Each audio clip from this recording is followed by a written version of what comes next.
자식은 그저 인연일 뿐 내 것이 아니다. 석가모니의 이 명언은 많은 부모들에게 큰 울림을 주었을 것입니다. 우리는 흔히 자식을 내 것이라고 생각합니다. 내가 낳았고 내가 키우니까 당연히 내 것이란 생각이 들기 쉽죠. 하지만 석가모니는 분명히 말합니다. 자식은 내 것이 아니다. 자식은 나의 소유물이 아니라 그저 나와 맺어진 인연일 뿐이라고. 이 말이 의미하는 바는 무엇일까요? 오늘 우리는 이 명언을 통해 부모와 자식 간의 관계, 그리고 소유와 자유에 대해 이야기해 보려 합니다. 그리고 우리가 진정으로 배워야 할 것은 무엇인지, 부모로서 어떤 자세를 가져야 할지에 대해 깊이 생각해 보겠습니다. 불교에서 인연이란 무엇일까요? 인연은 원인과 조건을 의미합니다. 우리가 만나고 서로의 삶에 영향을 미치는 모든 것은 인연이라는 조합을 통해 이루어집니다. 우리가 자식을 만나는 것도 부모가 되는 것도 하나의 인연입니다. 자식은 단순히 내가 선택하고 내가 만들어낸 존재가 아닙니다. 그들도 각자의 인연 속에서 태어나고 자라며 그들의 삶을 살아가게 됩니다. 자식이란 그저 한순간의 인연에 지나지 않으며 결국 그들은 자신의 길을 걸어야 하는 독립적인 존재입니다. 우리 부모가 자식을 내 것이라고 생각할 때 우리는 그 인연의 본질을 잊어버립니다. 자식은 우리가 의도적으로 만들 수 없는 인연이기 때문에 그들을 소유하려는 욕망은 결국 불가능한 일입니다. 부모의 사랑은 참으로 크고 깊습니다. 하지만 그 사랑이 때로는 집착이 되기도 합니다. 자식에게 과도하게 기대하고 그들의 삶을 내 방식대로 조정하려 할 때 우리는 자식의 자유를 빼앗게 됩니다. 부모는 자식에게 무엇을 줄 수 있을까요? 사랑, 물론입니다. 하지만 그 사랑이란 자식을 억압하고 통제하려는 것이 아니라 그들이 자아를 찾아갈 수 있도록 돕는 것입니다. 자식이 어떤 길을 가든지 그 길을 존중하고 그들이 성장할 수 있도록 돕는 것이 진정한 부모의 역할입니다. 부모는 자식이 스스로 독립적으로 성장할 수 있도록 환경을 만들어주는 사람이어야 합니다. 자식은 결코 부모의 소유물이 아닙니다. 자식의 삶은 그들만의 것이며 그들이 선택하는 길은 그들만의 인연입니다. 부모는 자식에게 무언가를 억지로 주거나 강요하는 존재가 되어서는 안 됩니다. 부모의 역할은 자식이 자신의 길을 찾을 수 있도록 도와주는 것입니다. 자식이 실패하고 넘어질 때 그들을 격려하고 다시 일어설 수 있도록 돕는 것이 부모의 지혜입니다. 자식이란 결국 자신만의 길을 걸어가야 합니다. 그들의 인생은 부모의 것이 아니기 때문입니다.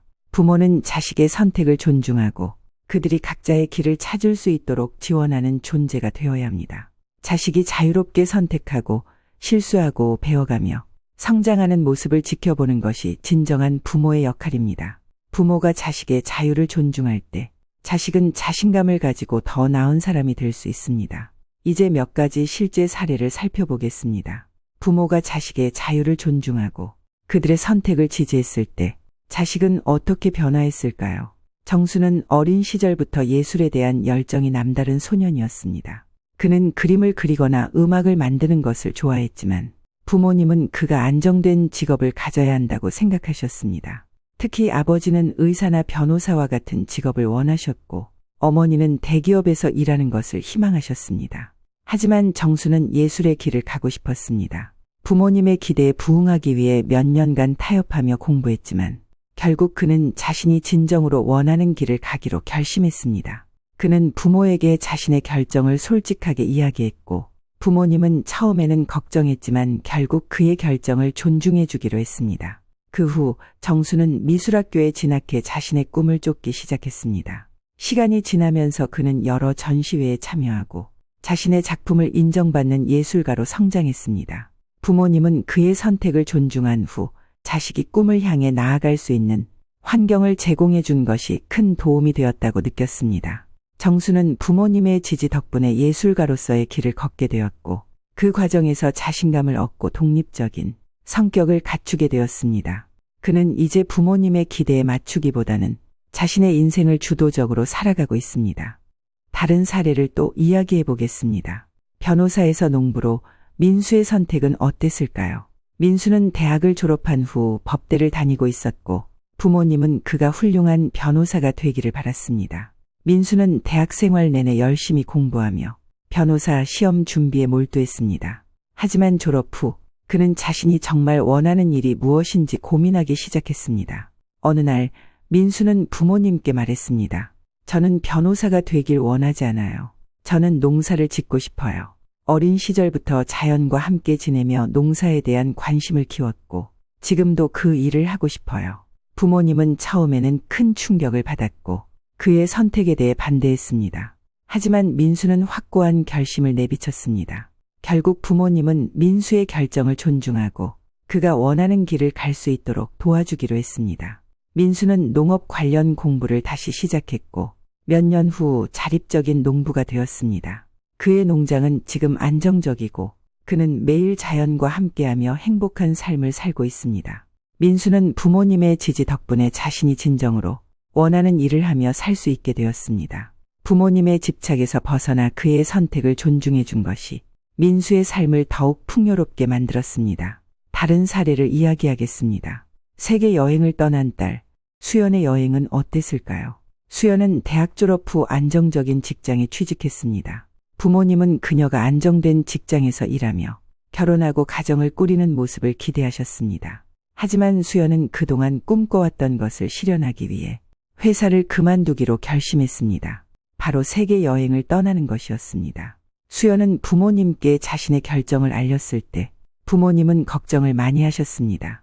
지금 좋은 직장을 가지고 있는데 왜 그런 불확실한 길을 가려 하느냐 며 반대하셨습니다.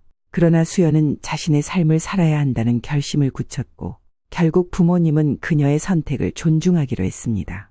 수연은 여러 나라를 여행하며 다양한 사람들과 문화를 경험했고 그 과정에서 많은 깨달음을 얻었습니다. 그녀는 여행 중에 새로운 관점을 얻고 사람과 사람 사이의 깊은 유대감을 이해하게 되었습니다. 부모님은 수연이 돌아왔을 때 그녀가 더 성숙하고 자신감을 가진 사람으로 돌아온 것을 보고 깊은 만족감을 느꼈습니다. 이 경험은 수연에게 인생에서 가장 중요한 것은 남들의 기대에 맞추는 것이 아니라 자신이 원하는 길을 찾는 것임을 깨닫게 해주었습니다. 부모님의 지지 덕분에 그녀는 더욱 자유롭고 열린 마음으로 인생을 살아갈 수 있게 되었습니다.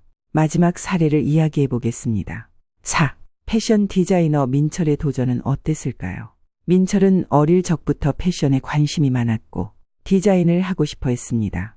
하지만 부모님은 아들이 패션 디자인에 대한 열정을 가졌다는 사실을 알면서도 안정적인 직업을 갖기를 원하셨습니다. 그래서 민철은 부모님의 기대를 따르려 패션 디자인을 포기하고 금융 분야에서 일하기로 했습니다.